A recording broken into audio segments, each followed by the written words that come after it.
Hari ini kita mau bongkar satu cerita yang luar biasa epik.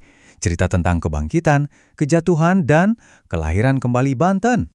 Coba deh, kalau dengar kata Banten, apa sih yang kepikiran? Buat banyak orang ya mungkin cuma provinsi dekat Jakarta gitu aja kan. Tapi gimana kalau saya bilang ceritanya itu jauh lebih besar dan lebih megah dari itu? Kita ini ngomongin soal sebuah imperium perdagangan global loh. Dan sebuah perjuangan selama 400 tahun buat merebut kembali identitasnya. Yuk kita selami bareng-bareng kisah yang luar biasa ini. Oke, biar kita benar-benar paham perjalanan Banten yang dramatis ini, kita bakal lewatin 5 babak utama. Mulai dari masa lalunya yang tersembunyi, zaman keemasannya, perlawanan senggitnya, perjuangan panjang buat cari identitas, sampai akhirnya lahir kembali. Oke, kita mulai dari yang pertama ya. Kita bakal ungkap sejarah Banten yang seringkali nggak kelihatan. Jadi gini, jauh sebelum ada Indonesia yang kita kenal sekarang, identitas Banten itu udah terbentuk, udah ditempa berabad-abad lamanya. Buktinya, ada temuan-temuan arkeologis. Ini bukan daerah baru kemarin sore loh. Banten itu udah jadi pusat peradaban selama lebih dari 1000 tahun. Akarnya itu nyambung sampai ke kerajaan Sunda kuno, yang pusatnya dulu ada di Banten Girang. Nah, tapi titik baliknya yang paling penting itu terjadi di abad ke-16. Disinilah Banten masuk ke zaman keemasannya. Banten berubah jadi pusat perdagangan dunia. Dan kuncinya cuma satu, keunggulan strategis lokasinya. Coba bayangin, lokasinya itu pas banget di mulut Selat Sunda.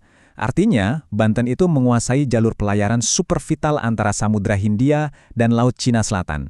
Jadi mau nggak mau, semua kapal dari seluruh dunia ya harus mampir ke situ.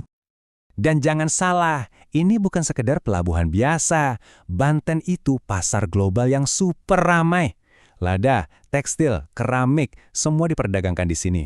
Mitra dagangnya dari mana-mana, dari Cina, Eropa, sampai Timur Tengah. Yang lebih bikin kagum lagi, infrastrukturnya. Udah canggih banget, punya sistem distribusi air pakai pipa dari tanah liat dan timah. Ini benar-benar maju banget buat zaman itu. Ini semua bisa terjadi karena para penguasanya yang visioner. Mereka bikin pertahanan yang kuat dan kebijakan dagang yang cerdas. Hasilnya, Banten dapat reputasi sebagai pelabuhan paling aman dan paling dicari di Asia Tenggara. Bahkan, saingan-saingannya aja kalah. Tapi, ya namanya juga sukses, pasti ada aja yang iri.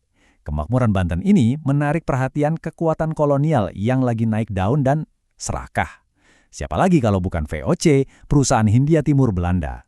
Nah, dari sinilah dimulai babak perlawanan yang sangat menentukan. Dan di tengah-tengah perlawanan ini, ada satu tokoh sentral, Sultan Ageng Tirtayasa. Beliau ini gigih banget menentang VOC yang mau memonopoli perdagangan. Beliau memperjuangkan pasar bebas dan jadi simbol perlawanan melawan penjajahan. Karena nggak bisa menang lawan Sultan Ageng secara langsung, Belanda pakai cara licik. Mereka pakai strategi yang kita kenal sebagai politik adu domba.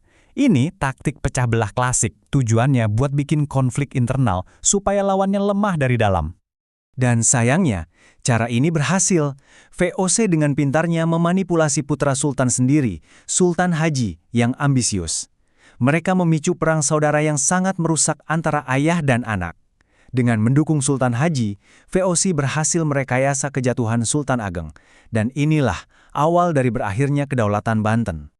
Setelah kedaulatannya hancur, Banten masuk ke masa-masa sulit, masa-masa perjuangan identitas yang panjang banget.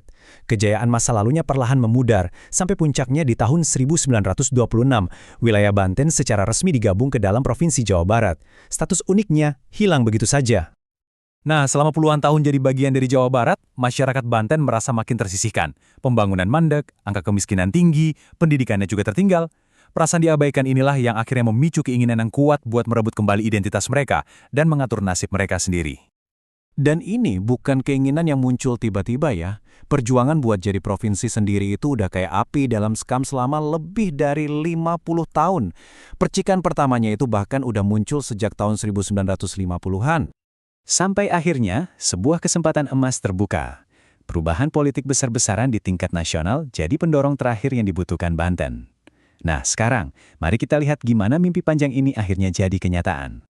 Momen itu datang saat jatuhnya Presiden Soeharto tahun 1998 yang mengawali era reformasi. Wah, ini momentum yang pas banget. Para tokoh Banten nggak menyia-nyiakan kesempatan ini. Mereka langsung bentuk komite, melobi pemerintah tanpa henti. Sampai akhirnya pada 4 Oktober 2000, mimpi puluhan tahun itu terwujud. Undang-Undang Nomor 23 Tahun 2000 ini bukan cuma selembar kertas biasa loh. Ini adalah akta kelahiran kembali Banten, sebuah pengakuan resmi atas sejarahnya yang unik dan penegasan haknya untuk mengatur rumah tangganya sendiri. Jadi penting banget buat kita pahami, ini bukan sekedar urusan administrasi atau gambar ulang peta. Buat masyarakat Banten, ini adalah kemerdekaan kedua mereka.